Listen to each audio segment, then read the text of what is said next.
There is a solo spin out on the Harbor Freeway in Gardena, car facing the wrong way up against the center divider, 110 southbound before Rose Brands Avenue.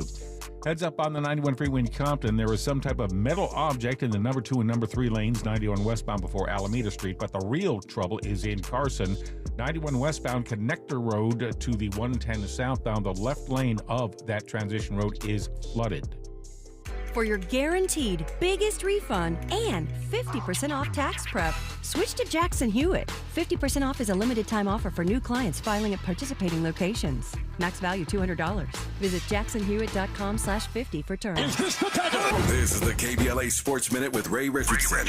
The Clippers are in Memphis for the start of a 3-game trip. The Lakers begin a 4-game trip in Chicago. The highest paid single-season salary in Major League Baseball history belongs to Angels pitcher Shohei Ohtani. Ohtani has a 1-year salary this season, paying him $30 million. Add in his $35 million in endorsements, and he's looking at a $65 million income this year. The asking price for Baltimore Ravens quarterback Lamar Jackson begins with 2 first-round picks. How many teams are willing to give that up? No debates, no speculation, just the info you need. That's your KBLA Sports Minute. I'm Ray Richardson. This sports report was brought to you by Original Taco Pete. It's Aaron from Original Taco Pete. Let us cater your March Madness munchies. Order with us at Original Taco Pete on Grubhub, Uber Eats, DoorDash, or stop into our Slauson and Crenshaw location. We'll feed you soon. Hi, I'm civil rights attorney Areva Martin, host of Areva Martin in Real Time. Weekdays, 4 to 6 p.m. right here on KBLA Talk 1580. Be sure to tune in weekdays at 4:35 p.m. for your daily download on the federal bribery trial of LA City Council member Mark Ridley Thomas. The case is sure to have many twists and turns, and our program will be the show of record in the case of United States versus Mark Ridley Thomas. We have our own seasoned justice correspondent who will be checking in with us to keep you up to speed on the daily details of this high-profile legal case. Be sure to tune in to Areva Martin in Real Time weekdays at 4:35 p.m. for United States versus Mark Ridley Thomas, only on KBLA Talk 1580. Order in the court.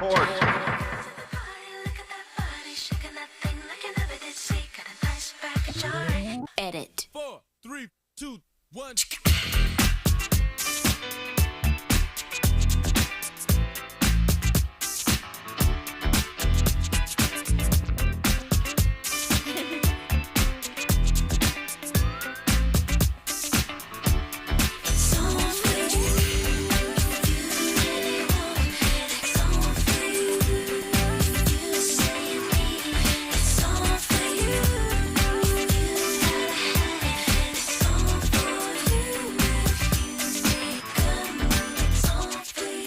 Tavis Smiley. This is KBLA Talk 1580. Our phone number, 1-800-920-1580, 1-800-920-1580. And we're glad to have you in with us in hour 2 today.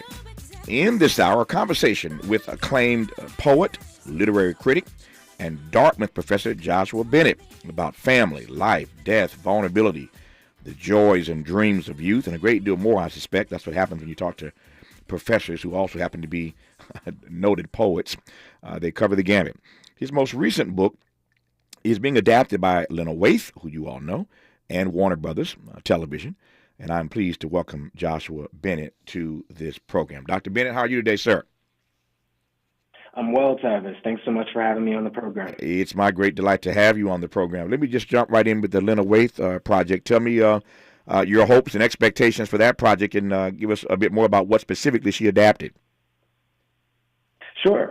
So I'm working with Lena's company, Hillman Grad Productions, to adapt the novella, The Book of Micah, from the middle of my collection, The Study of Human Life, into a television show. So we've been working together diligently over the past 2 years to help bring these characters to life on screen, and I'm really excited about it. Illustrate for me as best you can. This is radio, obviously, so illustrate as best you can. You're a poet, so your imagination is pretty good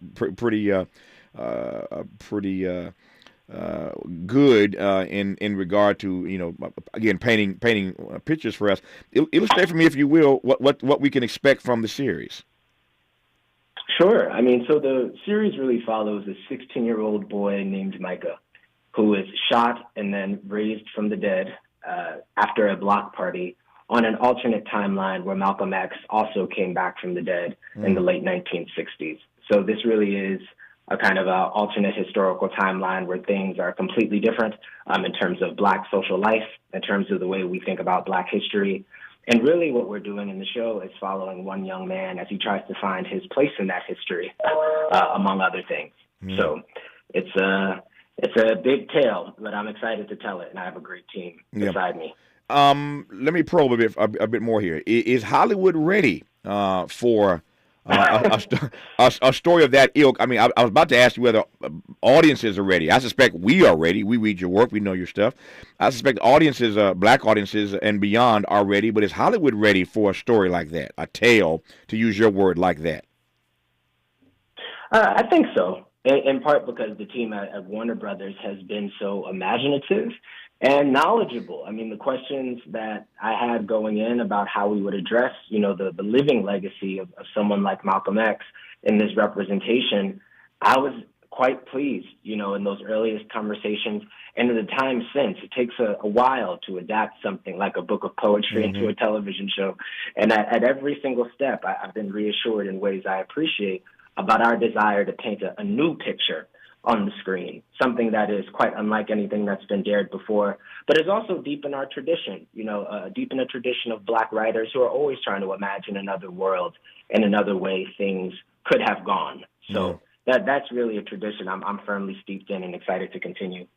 Let me ask you, for you, why Malcolm X? And I ask that in part because I'm always fascinated by those who take on Brother Malcolm as a subject, because he is still, after all these years, after the documentaries, after Spike's movie, after the books, he is still, I think, one of the least understood Black icons in this country.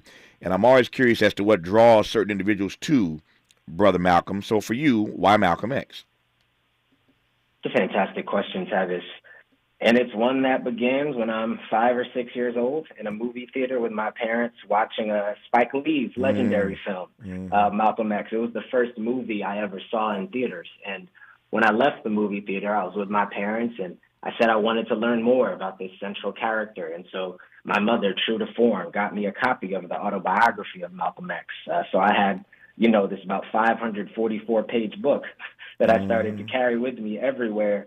And when I would ask my mom to explain the words, she wouldn't do it. She would say, "Look it up, young man." And so I took out my big red Webster's dictionary, and I read those books side by side as a child. And I think ever since then, Malcolm's legacy has stuck with me. I live in Massachusetts. Malcolm was incarcerated here in Massachusetts at formerly, was known as Norfolk Prison Colony. Now it's MCI Norfolk. And that was the place where he discovered his love of debate. That was where he wrote a letter to his brother Filbert saying that only poetry could fill, to paraphrase, the vast emptiness inside of men. And so Malcolm's legacy has just always been with me in one form or another. And I thought he really was the ideal figure to honor in this kind of story. I want to probe what you said a moment ago about your mother getting that book for you. And let me just tee this up right quick. So bear with me, Dr. Bennett. On any given day on this program, I'm on the air, of course, around the country for 3 hours a day, flagshipped in L.A. And on any given day in this 3-hour conversation I'm having with a variety of thinkers and opinion makers and influencers, I never know where the conversation is going to go. But it seems of late, in the last week, that everybody in these various conversations is somehow drawing attention to their parents, their mother, their father, or both. It happened yesterday when I had Hassan Jeffries on. Hassan Jeffries happens to be the younger brother of Hakeem Jeffries. So Hassan and Hakeem, as we all know, Hakeem is the minority leader in the House, the first African-American to lead either party, in either House of Congress. So Hassan was just reflecting on his mother and father and what he and Hakeem were exposed to growing up because of their loving parents who are still living, and of course lived long enough to see their younger son become a great scholar and their eldest son become the minority leader in the U.S. House. But he pointed yesterday a line, a finger straight to his parents, who told them two things. One, you have to engage rigorous scholarship. Number one, they did that. And number two, whatever you do, it's got to be for the people. And they're both doing that. I talked earlier this week in my tribute to Randall Robinson, the founder of Trans Africa, dead at the age of 81 last Friday, about Randall and his brother Max Robinson, who became the first African-American to anchor a network news program, and the impact that their parents had on Randall and Max and why they became the all-stars, as it were, that they became. And I could point to others. I'm watching my time here, but I've just had so many conversations this week where people are pointing to their parents. And here you come now, talking about your mama who got you the book because you asked, told you to get the dictionary and look up the words. And of course, as black people, certainly as black men, we all love our mothers. But I wonder, with that said, if you might say a bit more about the impact your parents had on you. I'm just trying to draw a line here for everybody listening this week and connect these dots to all that we've heard about the outsized influence our parents have on our lives from birth unto death. Brother, it's a beautiful question, and it's one that is on my mind quite a bit. I have a 2-year-old boy, and I think often when I talk to August, when I spend time with him, about the lessons my parents taught me, not just about rigor, which you've already invoked, rigorous scholarship. My mother made me a scholar.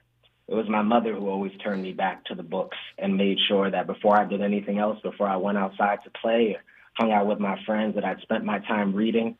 My first children's book celebrated figures like Mary McLeod Bethune, like Benjamin Banneker, like Harriet Tubman, like George Washington Carver.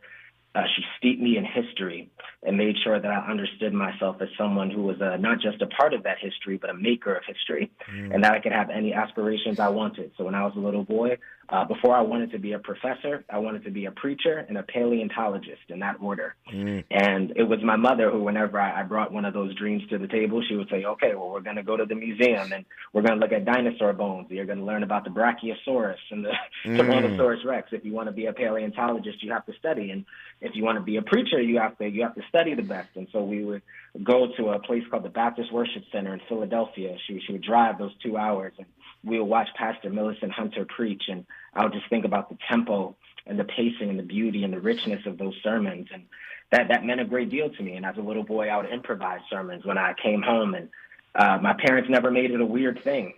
They would just sit and listen, and they would amen, and they would clap. So I always knew I had a voice.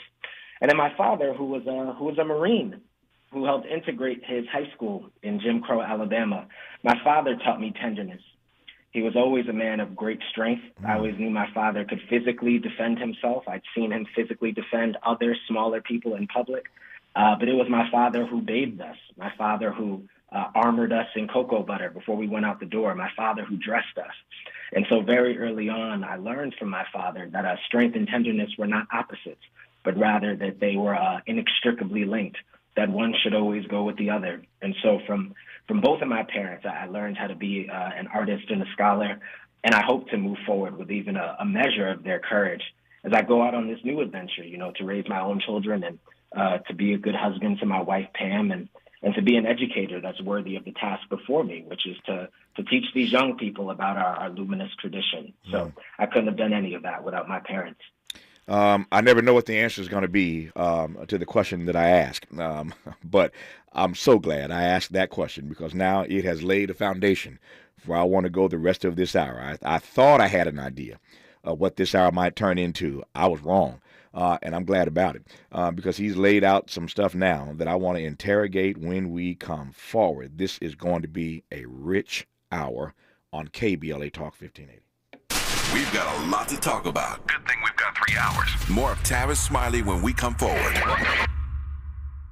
KBLA 1580 Talk Radio congratulates Sal's Gumbo Shack for this Women's History Month. Surviving the pandemic and social unrest, Sal's Gumbo Shack continued to hold the community up with great food to all that came through the doors. Are you ready for the best gumbo in town? The best po' boy you've had? Sal's Gumbo Shack. We bring the bayou to you with real authentic soul food. Mama and Granny's recipes made with real butter, real love, real everything. Also introducing a healthy option from our jackfruit selection. And there's more. Mouth-watering desserts, peach cobbler, banana pudding, red and blue velvet cake, 7-Up pound cake, homemade with lots of love. To order, call 562-423-2113. That's 562-423-2113. Sal's is also providing training and employment to those serious about a career in the food industry and the opportunity to perhaps own your own Sal's Gumbo Shack one day. Visit salsgumboshack.com or stop by either locations, Bixby Knolls or Long Beach Boulevard. Sal's Gumbo Shack. I'm getting vaccinated with Prevnar 20. So am I, because I'm at risk for pneumococcal pneumonia. I'm asking about Prevnar 20 because there's a chance pneumococcal pneumonia could put me in the hospital. Age 65 or older, you may be at increased risk for pneumococcal pneumonia. Ask your doctor or pharmacist about getting vaccinated with Prevnar 20, pneumococcal 20-valent conjugate vaccine, a Pfizer vaccine that can help protect against pneumococcal pneumonia in just one dose. Prevnar 20 is approved for adults to help prevent infections from 20 strains of the bacteria that cause pneumococcal pneumonia. Continued approval may depend on a supportive study. Don't get Prevnar 20 if you've had a severe allergic reaction to the vaccine or its ingredients. Adults with weakened immune systems may have a lower response to the vaccine. The most commonly reported side effect was pain at the injection site. For additional common side effects and full prescribing information, please call 1-855-213-2138 or visit Prevnar20.com. I want to be able to keep my plans. So I'm asking my doctor about getting vaccinated with Prevnar 20. Need legal help? Attorney Jovan Blacknell is an aggressive trial attorney specializing in criminal defense and civil litigation. Look no further than the law office of Jovan Blacknell. From personal injury to criminal defense, Jovan Blacknell has the knowledge to protect your rights. The law office of Jovan Blacknell understands the stress and anxiety that come with legal issues. That's why the law office of Jovan Blacknell supports the right to a fair trial. For Los Angeles Council member Mark Ridley Thomas, are you facing a legal battle? Log on to fightforjustice.com. Don't go through it alone. Let the law office of Jovan Blacknell fight for your rights. Log on to fightforjustice.com. Let the law office of Jovan Blacknell take the worry and stress out of your case. Call 310-469-9117 today for a free consultation. That's 310-469-9117 or log on to fightforjustice.com. Law office of Jovan Blacknell, where experience and dedication make the difference. Conversations that matter. You're listening to Tavis Smiley on KBLA Talk 1580. You're listening to Tavis Smiley and Dr. Joshua Bennett on KBLA Talk 1580. We'll get back to Dr. Bennett out of Dartmouth, brilliant scholar, great writer, great poet. In a moment, breaking news out of the MRT case in the federal courthouse in downtown. Dion Raymond, our justice correspondent, just reaches out to me over text and suggests to me that there may be a verdict later today. She's basing that maybe. She doesn't know. I don't know. None of us knows. She's basing that maybe, though, on a verdict in the case of USA v. MRT, on the fact that a note was just given to the judge from the jury asking to deliberate today until 4:30. As you know, listen to Ariva Martin in real time every day at 4:35. The court, this particular judge in this court, shuts down every day at 2:30. They start early, about 7:30, but they shut down in her court at 2:30. The jury, for the first time ever, has asked to deliberate today until 4:30. What Ariva is going to do at 4:35 when Dion joins her, I am not sure. They'll figure that out. But the jury has asked to deliberate today until 4:30. That was note number 7. They've sent 7 notes now to the judge. Note number 7 asked to deliberate today until 4:30. And then they sent another note, note number 8. Note number 8 asked this question: is official action taken intended to be influenced or rewarded concerning county business unlawful? Is official action taken intended to be influenced or rewarded concerning county business unlawful? That goes straight to the heart of what this case, this federal bribery case, is all about, vis-a-vis Mark Ridley Thomas and the case the prosecution has made about his efforts to impact certain outcomes at USC, specifically regarding his son, Sebastian Ridley Thomas. And so these questions have been coming pretty fast and furious since last Friday. We're now up to, again, note number 8. By the way, the attorneys agreed on the response to that last question, number 8, and the agreement that they came to, which the judge then shared with the jury, is to refer back to the jury instructions previously given. They didn't want any parts of that.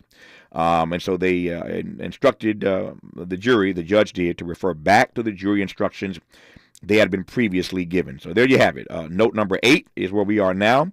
But note number 7 is critical. So is 8. They've all been critical, I should say. But the jury has asked today to deliberate until 4:30. They've been at it for 4 days now. They got the case on Friday. Today is Wednesday, and they're asking to go a couple extra hours today until 4:30. That could indicate that they don't want to come back tomorrow, and they're going to go a couple extra hours today to try to get this issue resolved. Stay tuned to KBLA Talk 1580 all day long. If they come out with a verdict sooner, we'll jump on the air immediately in this case that the city, the county, the state, and the nation is watching this high-profile African-American policymaker on trial in this federal bribery case, 1920 charges in this particular case. But again, if it comes before 4:30, somebody, Ariva, Dominique, yours truly, will get on the air with Dion Raymond, our justice correspondent, and give you all the details. But we could have a verdict later today in the case of USA v. MRT. That's all I got for you. That's all I got for you right now. Stay tuned to KBLA Talk for today all day long. And again, certainly at 4:35, as we've done every day, Dion Raymond and Reva Martin in conversation about what happened in the courtroom today. Had to give you that detail since it just came to me. Now, back to our conversation for the rest of this hour. Hopefully without other interruption, but if it comes, I'll give it to you. Our guest in this hour is Dr. Joshua Bennett, professor of English and creative writing at Dartmouth, author of the book, The Study of Human Life, brilliant poet. His most recent text is being adapted by Lena Waithe and Warner Brothers Television for a TV series. He's a busy brother, but I'm glad I've got him for the hour today to unpack a number of things. When I say a number of things, before that break, he laid out so many things in answer to one question that I now get a chance to interrogate. And I got a long list of things I want to ask him about. So let me start with this, Dr. Bennett. First of all, that notion that you raised, that your parents passed on to you, of black folk as makers of history in real time. I want to ask you, given that every other day it seems that we are celebrating something that we are told we should, celebrate, where an African American has done something for the first time. I say all the time, Jackie Robinson wasn't the first brother who could play Major League Baseball with the white guys. He's the first one they gave the opportunity to play Major League Baseball with the white guys. A lot of brothers could have done it. Jackie Roosevelt Robinson got the call. He got the opportunity. So here we are in 2023. And every other day, there seems to be some African-American first that is worthy of our acknowledgement and perhaps even celebration. Certainly KBJ, now in the Supreme Court. There are any number of these things I could point to. What do you make of that? That while we are indeed, and should consider ourselves as makers of history, I feel a certain rub when it comes to all of these African-American first. On the one hand, I'm down with my people. On the other hand, it constantly reminds me of all the ways in which we've been left out of various opportunities historically. That's my read. That's not important. What's your read, Dr. Joshua Bennett? No, I mean, I think we're speaking in a similar vein, brother. So you're making me think about the great poet, Lucille Clifton, and her poem, Won't You Celebrate With Me, where she asks, won't you celebrate with me what I have made into a kind of life I had no model. Right. And so part of what we're talking about are people who are breaking through sometimes centuries-long histories of exclusion, right, to get what we are owed, and sometimes to get rather ordinary things, right? The first person to graduate from a certain program, or, to my knowledge, I was a commencement speaker at the University of Pennsylvania back in 2010. And to my knowledge, I was the first black person to ever be chosen, the first black student to ever be chosen for that role. That was fine on the one hand, right? That's an honor, but it's also something to think about. I mean, what does it mean that for so long, for so many of these institutions, we've given our time and energy and our minds to, our bodies to, that just now some of these barriers are falling? I think it's a difficult reality, but to me it merits celebration simply because we're alive and we're still doing it, even in spite of all of those obstacles that have been placed in front of our way. So that's the celebratory end of it for me. I always want to hold up my people when they're doing something beautiful and putting it out into the world, especially when, as we know, following someone like Audre Lorde, we were never meant to survive much of what we've survived. And so I think we must celebrate when we can. The phrase you used a moment ago in answer to that question was to get access to what we are owed. That was your phrase, what we are owed. I mentioned Randall Robinson earlier in this conversation. I come back to Randall again, dead now at the age of 81, great American. And to my mind, as I said, he is the greatest advocate that the African diaspora has ever had, given his fight for rights of people who look like you and me, not just in this country, but indeed around the globe.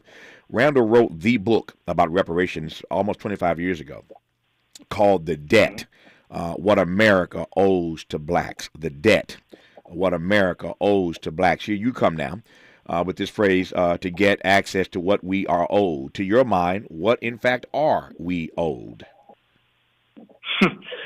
Wages, a peace of mind, land, space. I mean, so it's funny. We're here today to talk about the study of human life, among other things. But my second collection of poems is actually called Ode. And on the front of that book is a picture of my father holding me. And he's also holding a plate of collard greens, fish, and cornbread. And, you know, I picked that cover. I picked that cover for a few different reasons. One was so that Penguin Books would have to cut my mom a check, you know, because she took the photo.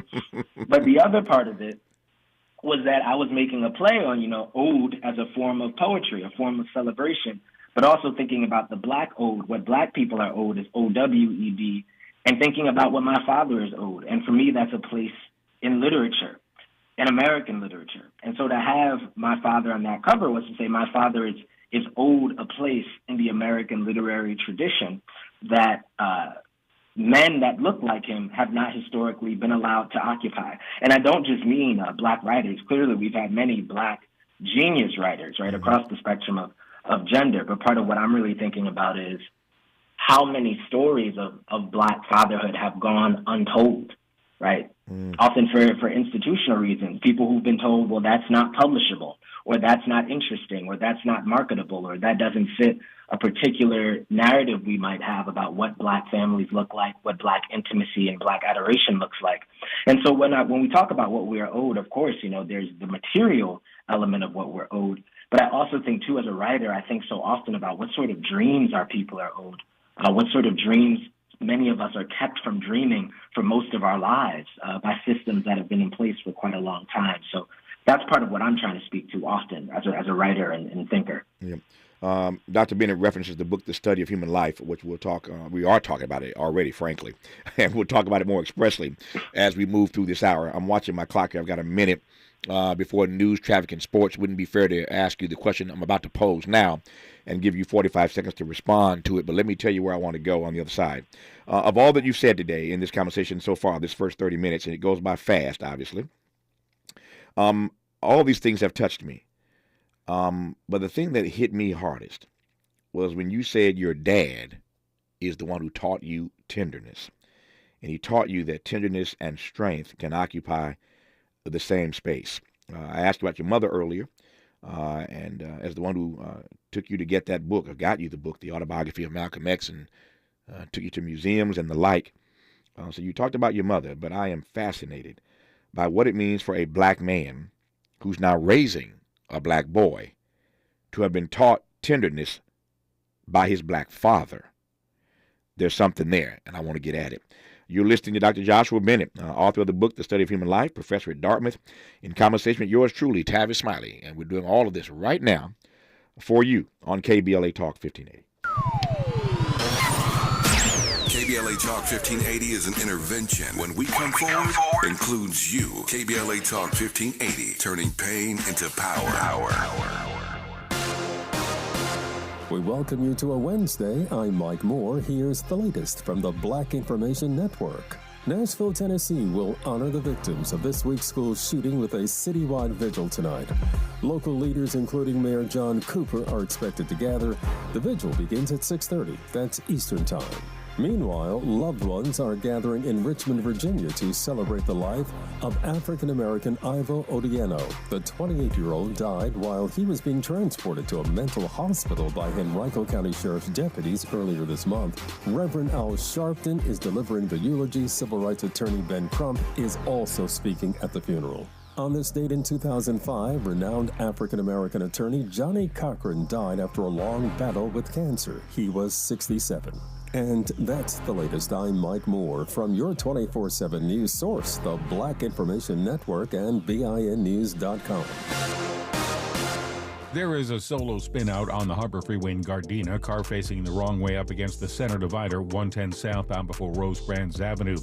Heads up on the 91 freeway in Compton, there is some type of metal object in the number 2 and number 3 lanes, 91 westbound before Alameda Street, but the real trouble is in Carson. 91 westbound connector road to the 110 southbound, the left lane of that transition road is flooded. For your guaranteed biggest refund and 50% off tax prep, switch to Jackson Hewitt. 50% off is a limited time offer for new clients filing at participating locations. Max value $200.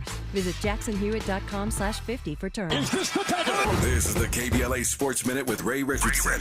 The Clippers are in Memphis for the start of a 3-game trip. The Lakers begin a 4-game trip in Chicago. The highest paid single-season salary in Major League Baseball history belongs to Angels pitcher Shohei Ohtani. Ohtani has a 1-year salary this season, paying him $30 million. Add in his $35 million in endorsements, and he's looking at a $65 million income this year. The asking price for Baltimore Ravens quarterback Lamar Jackson begins with 2 first-round picks. How many teams are willing to give that up? No debates, no speculation, just the info you need. That's your KBLA Sports Minute. I'm Ray Richardson. This sports report was brought to you by Original Taco Pete. It's Aaron from Original Taco Pete. Let us cater your March Madness munchies. Order with us at Original Taco Pete on Grubhub, Uber Eats, DoorDash, or stop into our Slauson and Crenshaw location. We'll feed you soon.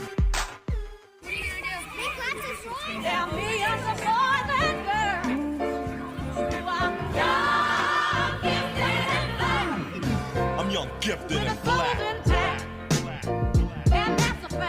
KBLA Talk 1580, we do more than just talk. Hey there, I'm Jared Hill, president of the National Association of Black Journalists of Los Angeles, and I just want to say thank you for the benevolent $10,000 donation and scholarships for the next generation of black journalists. And I'm Haywood Galbraith, photojournalist and founder of the Minority Photojournalism Institute. Thanks, KBLA, for your generous $10,000 scholarship gift to help us train the next generation of black photojournalists. Congratulations to all the students who will benefit from the scholarship dollars raised at our Black History Month luncheon honoring black legends in LA media. When we come forward at KBLA Talk 1580, we're bringing everybody with us. Everybody with us. Everybody with us. Everybody with us. Everybody with us. Join Black Wealth Matters, an educational series as we explore and explain the Black College Athletes Playbook in a 5-part series starting April 6th. Dr. Davarian Baldwin, an award-winning scholar and author, seen in Time, CNBC, and more, helps us follow the college dollars. Coach John Mosley, fan favorite of Netflix's docuseries Last Chance U, covers the new world of the college athletes. David McGriff, one of the leaders in the NIL and sports world and owner of the McGriff Agency, explains NIL and the effects on black athletes. Keisha Richardson gives the challenges of raising a black athlete. And last, for the bonus series, we want to give athletes the tools to capitalize from their name and likeness with swimming bronze medalist from the 2021 Paralympics, Jamal Hill. There is no cost for the series. It's a live webinar. Questions are welcome. Register on KBLA1580.com. Personal Law Office is your go-to attorney for criminal cases. That's why we support the right to a fair trial for Los Angeles Council Member Mark Ridley Thomas. Call me at 424-261-2075 if you're facing any criminal offenses. KBLA Talk 1580 celebrates women's history, spotlighting women in our community who are creating positive change. This KBLA Women's Leader Series, sponsored by Walmart, spotlights Molly Bell. Please meet Molly Bell. Molly Bell is a community activist and prayer warrior. Straight out of Compton, Molly Bell's activism and dedication to service and community has gained her recognition as an honorary member of Zeta Phi Beta Sorority Incorporated. Molly Bell exemplifies one who is worthy of the KBLA Women's Leader Series, sponsored by Walmart. KBLA and Walmart salutes Molly Bell. This KBLA Women's Leader Series, sponsored by Walmart, spotlights Gabrielle Earl. Gabrielle has taken part in developing and establishing the Black Family Circle Parent Advisory Committee for the ABC School District. Gabrielle was a disaster service worker during the pandemic, helping support the unhoused. Gabrielle is an employee for the City of Los Angeles, Port of LA as a wharfinger. Gabrielle was awarded the LABP Trailblazer Award in the City of Los Angeles in February 2023. KBLA and Walmart salutes Gabrielle Earl. At KBLA Talk 1580, we do more than just talk. You got a big mouth. Hello, Joe, you're up. Welcome. We're unapologetically progressive, and we don't black down. Continuing our conversation now with Dr. Joshua Bennett, author of the book, The Study of Human Life, professor of English and creative writing at Dartmouth. I'm not even sure what the question is here, Joshua Bennett. I just confessed to you, as I said moments ago, that I was taken aback by the, what's the word I'm looking for? By the transparency, by the humility, by the boldness of you sharing with this audience that it was your father who taught you tenderness and taught you that tenderness and strength can occupy the same space. I raise that for all the obvious reasons. You know why. Because when we think of black men and the way they have been regarded or not, maligned, or in this country, we don't often think of black men being tender, much less passing on tenderness to their sons. So please tell me more about your father. Of course, brother, of course. I mean, I imagine we could start with that other great philosopher of tenderness, Stevie Wonder. Yes. Who was my father's favorite musician. And when he would drive me to school as a little boy, he would play Stevie. He would play For Once in My Life, which was his favorite song, he said, to play when he was in Vietnam. He said it reminded him that he had to get back to the States and that he had something worth living for, that he loved being alive, and that he needed to start his life anew. I just remember thinking as a little boy, well, how can music do that? Music can cut through a feeling of impending mortality. How is that possible? And he showed me how. He played me, David Ruffin. He played me the OJs. He played me music that had helped texture his childhood, where he was one of 10 children in Alabama, constantly sort of jockeying for a spot amongst my aunts and uncles. And I think in that way, he just taught me that it was okay to compete, that sometimes I would be up against what seemed like insurmountable odds, but I had not just a guardian, but a representative out there in the world who loved me. When I was a young boy, I would get in trouble a lot. And eventually my father, who worked a 10-hour night shift at the post office, he became a teacher's aide at my school. So during the hours where he was supposed to be sleeping, this brother was making sure that I wasn't getting into fights. He was advocating on my behalf to the teachers and sometimes to the other kids. And he just gave me a model, right? He was laying down his life, not so that he could end up in a book, but because he believed that his children were a life beyond his own life, one that he could protect and cultivate. And so the good in me was, I think, first seen by my father in some ways, and it was certainly cultivated under his care. I'm thinking of Lerone Bennett Jr., of Ebony fame many years ago, who wrote a book about Dr. King called What Manner of Man? That topic, that title always jumped out at me, What Manner of Man? I'm thinking about your father now. What manner of man works all night at the post office and gets a job as a teacher's aide to keep eye over his son? I could have waited until we went to the next break to do this, but I'm just feeling this right now, so give it to me, Miles.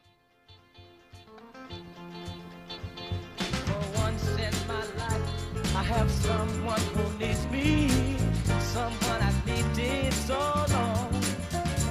For once unafraid, I can go where life leads me.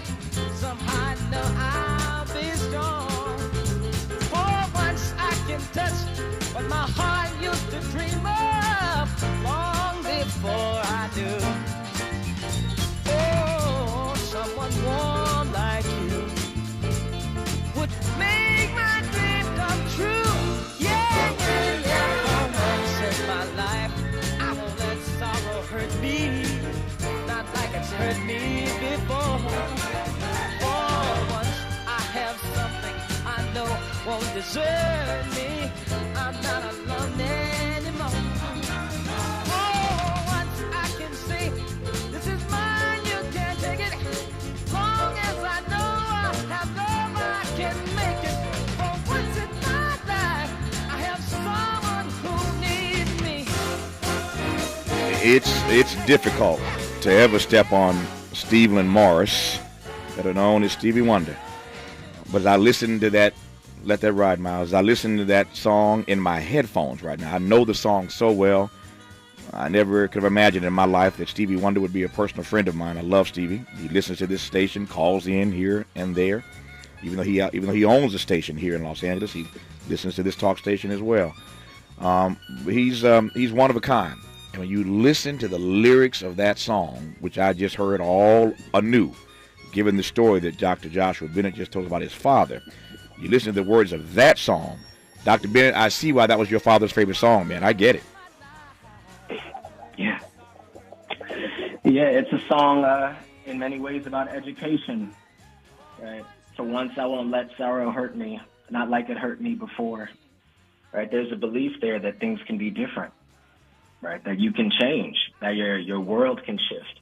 And that's one of the great lessons my father gave me as a boy. No matter what happens today, we don't borrow trouble for tomorrow. You wake up again, you try again, and you trust that things can go another way. Samuel Beckett put it this way: ever tried, ever failed, try again, fail again, fail better. It's my favorite line from Samuel Beckett.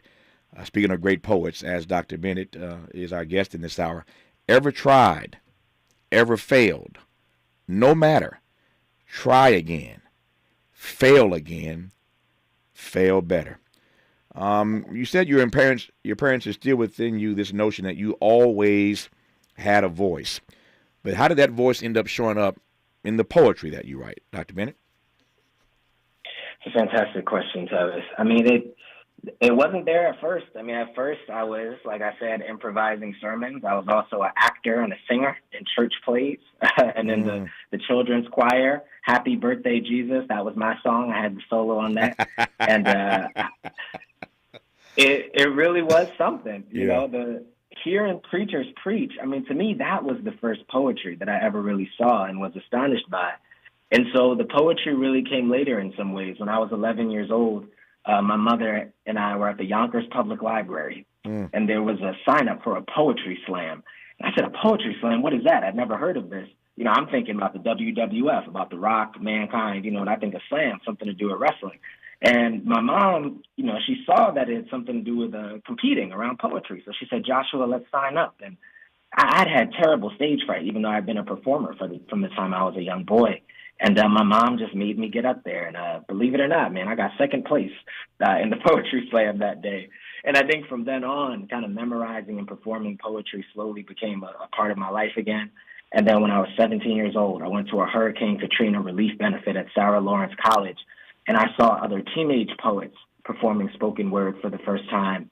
And that's when I really fell in love with the art form. I went to the 99-cent store. I bought a Yellow Mead spiral notebook that day.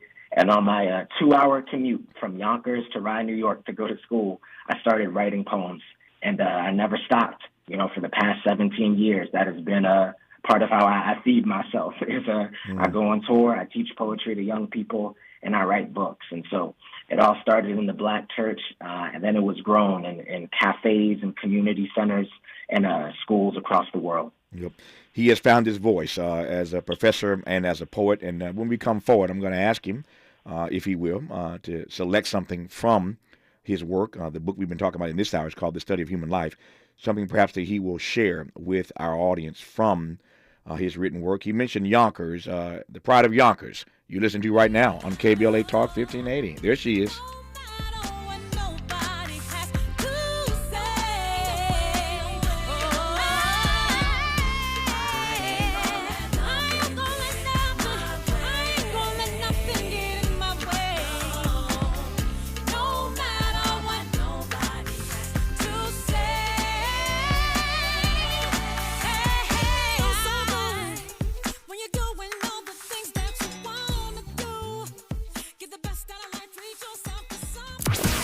Be sure to like and follow Tavis Smiley at The Real Tavis Smiley and get Twitter updates at Tavis Smiley. The conversation continues when we come forward. Thanks to our new sponsor, Lendistry. Lendistry is a national Black-led small business lender that is headquartered in Los Angeles. Lendistry helps small business owners access the affordable capital needed to grow. Visit Lendistry, LENDISTRY.com/KBLA today. It's getting hot in here. KBLA Talk 1580 is apparently the talk of the town. From the LA Times to our talk radio competitors. Hey, there was a story in the LA Times about Tavis Smiley. Now he is back with his own radio station, KBLA, black-owned and oriented towards the black audience. So, Mo, considering your knowledge of Tavis and his audience, what's your take on this? Well, I think in a general industry sense, I think it's always good when there are more outlets, there are more talk radio, there's more voices and representation. At that point, I think talk radio had been too homogenous for too long. Real quickly, is it going to succeed, yes or no? I think it's going to succeed. You think? There's a new sheriff in town. We're KBLA Talk 1580, and we don't black down. Lowe's MVP's bonus days are back for pros. Right now, buy a DeWalt 20-volt Max Power Stack Battery 2-pack at $199 and get a select DeWalt Bear tool free. Plus, earn 3 times the bonus points on all Metabo HPT tools and products. Shop even more savings and bonus points offers during MVP's bonus days at Lowe's. Bonus points calculated before taxes and fees after applicable discounts, if any. Valid 3/20 through 3/31. Subject to change. Selection varies by location. While supplies last. Discount taken at time of purchase. Visit Lowes.com/MVP's bonus points for details. This world has its limits, but in the all-new, all-electric Nissan Ariya, you've got a world of possibilities. You can leave it all behind in serene interiors, or you can go after it with available e-Force all-wheel drive. Go your way in the all-new, all-electric Nissan Ariya.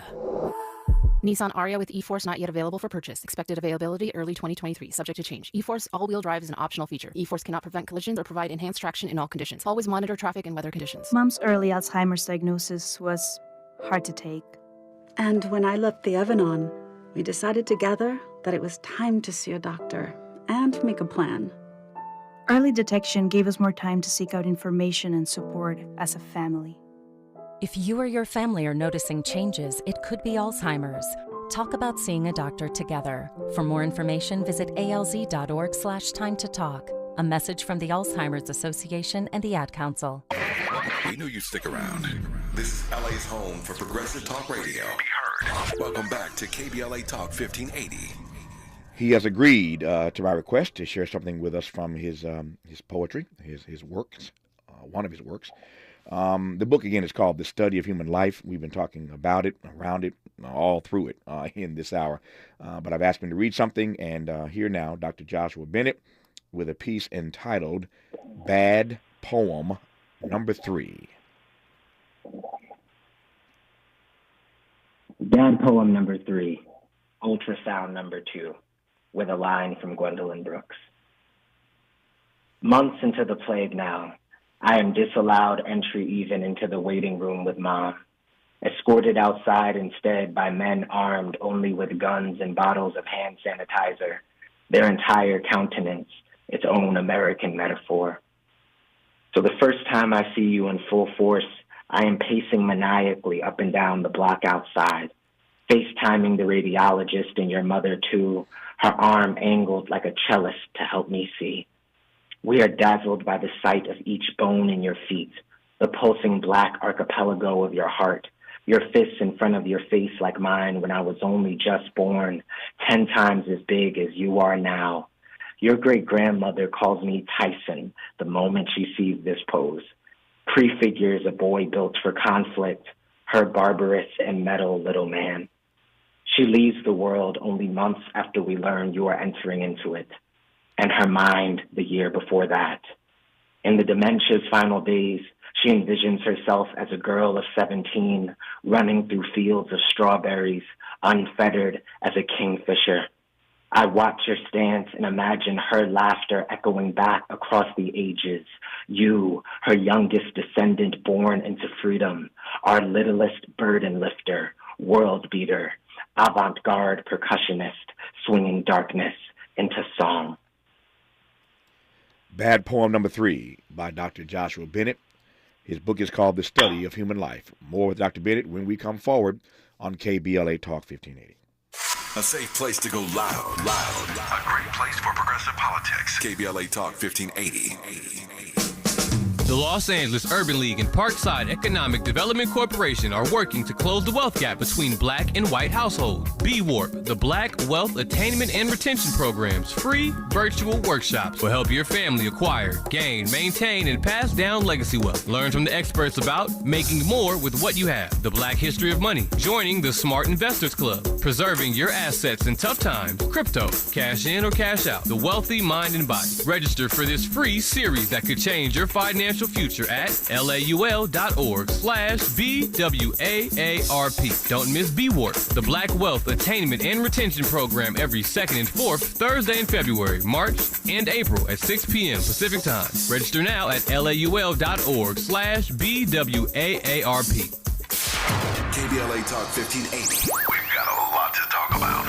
KBLA Talk 1580 joins you in standing for voting rights. When We All Vote is a leading national nonpartisan initiative on a mission to change the culture around voting and to increase participation in each and every election by helping to close the race and age gap. Created by Michelle Obama, When We All Vote brings together individuals, institutions, brands, and organizations to register new voters across the country and advance civic education for the entire family and voters of every age to build an informed and engaged electorate for today and generations to come.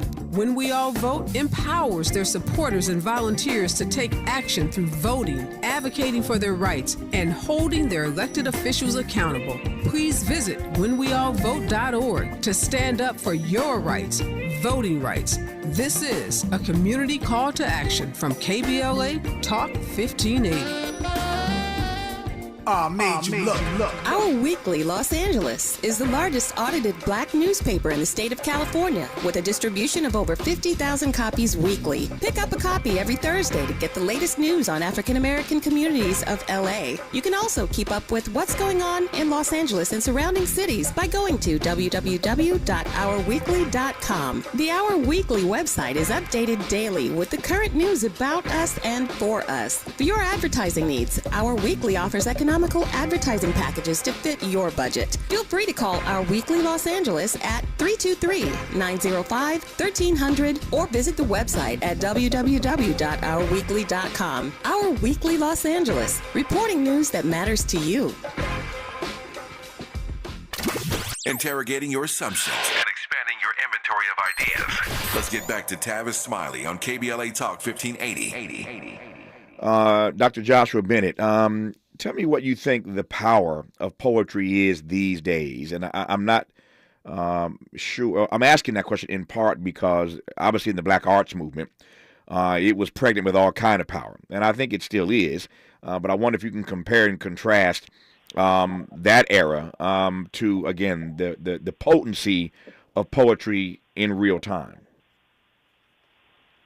It's a fantastic question, and it's so interesting. I just had a book come out yesterday called Spoken Word, A Cultural History, where we have a whole section on the Black Arts Movement, and I talk a little bit there about a short-lived experiment called the Black Arts Repertory Theater and School. It was a school founded by, Baraka and some of the other Black Arts Movement poets. It only existed for a year. But I talk a bit about the curriculum at that school and how it resonates with the school that I was trained up in, which was the Modern School in Harlem, founded by Mildred Johnson, who was the niece of James Weldon Johnson. And I'm getting there. Give me 1 second. Mm-hmm. We started every day with poetry. I didn't know what the Star-Spangled Banner was because we sang Lift Every Voice and Sing every morning. And we recited poetry in that school. Gwendolyn Brooks, right? Paul Laurence Dunbar, Claude McKay. And every day I understood that I was part of what Michael Harper would call a continuum of consciousness because of that school, because of those poems, because of those songs. And so I think in the present day, we have that same opportunity only magnified because of the internet, right? Because of shows like yours. We have an opportunity actually to say that poetry is, as Alan Grossman reminds us, the enemy of human forgetfulness. Right? It's a box of mnemonic devices. It's a way that we can remember not just where we've been, but again, all of the instruments we have in front of us to make the kind of future that we want. The future doesn't exist yet, right? It's presently being made. And I think the invention of poetry, the imagination that poetry requires, reminds us of that too. Yeah. I think you'll take why I'm asking this. I don't know where it's going to take us, but I'm curious about this. So again, work with me here. What I've been thinking for a couple of days now, prepping for our conversation, about the title of your book, "The Study of Human Life," the study of human life, and I'm wondering if for us, we black folk, the study of human life is different than the rigorous study that others who don't look like us, those who don't have as much melanin in their skin, is the study different? Is the syllabus different? Is the pedagogy different? You take my point, brother. We're gonna have another episode one of these days, because this is what I write about. Yeah. I mean, this is okay. So I'll give you a kind of abridged version. Yeah, so that's a line from the Black poet, essayist, and educator June Jordan, and that's her phrase, "the study of human life." And she was essentially asking a question about the modern university, right? She was asking young people, when you go into these college classrooms, right, and when you go into these middle and high school classrooms too, how can you take the information that is offered there and produce something that is meaningful for your precious Black life, right? Carter G. Woodson, he gave this to us, this line, right? The idea that there would be no lynching if it did not begin in the schoolroom, right? So Jordan understood this. She understood the idea that the classroom is a site of struggle for Black folks, for Black children, and for their parents, right? That we are up against asymmetrical violence that is not only physical, but intellectual, right? But historical, but curricular. And so, the study of human life for us, I think it needs to be multifaceted, right? I think it will require our journalists, right, our philosophers, our historians, our architects, our engineers to collaborate and say there's a vision of Black life and of Black personhood that we have been articulating for centuries. That's an important human story. It's something that everyone needs to know, right? It is something that needs to be taught widely, not just in American classrooms, but across the world, in part because it is a deep vision of what the human story can look like, especially for people who have ostensibly had their humanity ripped from them, right? Those are the people who have a story to tell about freedom that we need to listen to. And so that's what I'm coming back to over and over again in this book and elsewhere. Yeah. I've got 2 minutes left in this conversation, which I've enjoyed immensely. And I want to close, for all sorts of reasons, by going back to your 2-year-old son, August, correct? Is it August? Yes, August. In the 90 seconds we have here, what is your vision of the future for your 2-year-old Black son, August? My goodness. Freedom. And not just some of the kind of social and political freedoms you've talked about already, Tavis, but freedom to play, freedom to dream, freedom to feel like he can fail and get back up, and mom loves him and dad loves him, and he can experiment and invent. That's what I desperately want for my son. I'm incredibly grateful for the way I was raised. And I also know alongside that there was tremendous pressure I felt from the time I was very small to be a representative, not just of my family, but of my people. I understand that responsibility, but what I also want for my son is to understand that he has space to get it right, even if he doesn't the first time. I really want that for him. And of course, above all, I want love. I want beautiful friendships for him. I want him to be around educators that love him enough to tell him the truth. I want him to have mentors that don't think they're fortune tellers, right? People who understand that where he is now is not necessarily where he's going to be. And I want all of that for my boy. More abundance, more life, more joy. Man, you've said so much in this hour. I got to study my notes for the next 2 or 3 days. Mentors who are not fortune tellers. So many bars dropped in this hour by Dr. Joshua Bennett, professor of English and creative writing. Of course he is. Of course he is, as you can tell by this conversation. And he's at Dartmouth. The book we interrogated mostly during this hour was his book called The Study of Human Life. But as you heard earlier, there are others. All the best to you and to your wife Pam and your son August in the coming months and years. All the best on the project with Lena Waithe. I look forward to seeing that when Warner Brothers TV puts it out. You're a busy brother, but I thank you for your time, sir. All the best to you. Thank you, Tavis. This was fantastic. My great honor. Hour 3 of Tavis Smiley after news, traffic, and sports on KBLA Talk 1580. KBLA 1580 Santa Monica. We welcome you to a Wednesday. I'm Mike Moore. Here's the latest from the Black Information Network. Nashville, Tennessee will honor the victims of this week's school shooting with a citywide vigil tonight. Local leaders, including Mayor John Cooper, are expected to gather. The vigil begins at 6:30.